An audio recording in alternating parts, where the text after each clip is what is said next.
ಓಂ ನಮೋ ಜಿನಾಣು ಓಂ ನಮಃ ಸಿದ್ದೇಭ್ಯ ಧರ್ಮಸ್ಮಿ ಬಂಧು ಆತ್ಮ.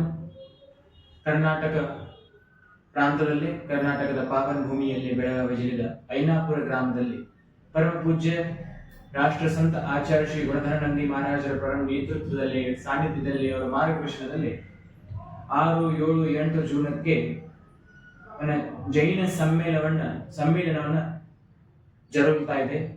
ಈ ಸಮ್ಮೇಳನದಲ್ಲೇ ಪ್ರತಿ ಹಳ್ಳಿಯ ಶ್ರಾವಿಕೆಯರು, ಅದೇ ರೀತಿಯಾಗಿ ಯುವಕಿಯರು ಸಮ್ಮಿಲಿತ ಆಗಬೇಕು. ಯಾಕಂದರೆ ಈ ಸಮ್ಮೇಳನದಲ್ಲಿ ಶಾಸನ ಪ್ರಶಾಸನ ಮುಂದ, ಗವರ್ಮೆಂಟ್ ಮುಂದ ನಾವು ಬೇಕಂತ ಬೇಡಿಕೆಯವನ್ನ ನಾವೆಲ್ಲರೂ ವಿಚಾರ ವಿನಿಮಯ ಮಾಡಿ ಇಡಬೇಕಾಗುವಂತ ಪ್ರಸಂಗವನ್ನದೆ. ಆ ಕಾರ್ಯಕ್ರಮಕ್ಕೆ ಭಟ್ಟಾರಕ ಸಮ್ಮೇಳನ ಆಗುತ್ತೆ, ಮಹಿಳಾ ಸಮ್ಮೇಳನ ಆಗುತ್ತೆ, ಯುವಕ ಸಮ್ಮೇಳನ, ಯುವತಿ ಸಮ್ಮೇಳನ. ಅದರ ಜೊತೆಗೆ ನಮ್ಮ ಬೇಕಂತ ಬೇಡಿಕೆ ಅಂದ್ರೆ ಕ್ಷೇತ್ರ ರಕ್ಷಣಾ, ಮಕ್ಕಳಿಗೆ ಎಜುಕೇಶನ್, ಗವರ್ಮೆಂಟ್ ವತಿಯಿಂದ ಎಜುಕೇಶನ್ ನಮ್ಗೆ ಸಹಾಯವನ್ನ ಬೇಕಂತ.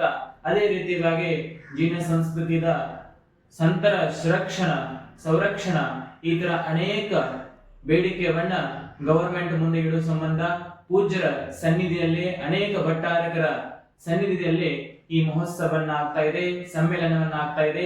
ಈ ಸಮ್ಮೇಳನದಲ್ಲಿ ಪ್ರತ್ಯೇಕ ನಗರದ ಶ್ರಾವಿಕೆಯರು, ಯುವತಿಯರು ಹೆಚ್ಚು ಸಂಖ್ಯೆಯಲ್ಲಿ ಉಪಸ್ಥಿತ ಆಗಿ ಈ ಮಹೋತ್ಸವದಲ್ಲಿ, ಈ ಸಮ್ಮೇಳನದಲ್ಲಿ ಭಾಗವಹಿಸಿ ಜೈನ ಧರ್ಮದ ರಕ್ಷಣೆ ಮಾಡುವಂತಹ ಕಾರ್ಯವನ್ನು ನಮ್ಮ ಎಲ್ಲರೂ ಮಾಡಬೇಕಾಗಿದೆ. ಜೈನ ಶಾಸನ, ಜಿನ ಶಾಸನ ಜಯವಂತ ಆಗಲಿ ಅಂತ ಭಾವನೆಯನ್ನ ನಾವೆಲ್ಲರೂ ಮನಸ್ಸಿನಲ್ಲಿ ಇಟ್ಟ ಈ ಸಮ್ಮೇಳನದಲ್ಲಿ ಭಾಗವಹಿಸಿ ಪುಣ್ಯ ಸಂಪಾದನೆ ಮಾಡಬೇಕು. ಪೂಜ್ಯ ಆಚಾರ್ಯ ಗುಣಧರ ನಂದಿ ಮಹಾರಾಜರಿಗೆ ನಾವೆಲ್ಲರೂ ಅಲ್ಲಿ ಹೋಗಿ ಅವರ ದರ್ಶನ ತಗೊಂಡ ಈ ಸಮ್ಮೇಳನ ಮುಖಾಂತರವಾಗಿ ಜಿನ ಶಾಸನದ ಧ್ವಜಾಪತಾಕ ಮುಂದುವರಿಸಬೇಕಂತ ಭಾವನೆ, ವಿನಂತಿ. ಓಂ ನಮಃ.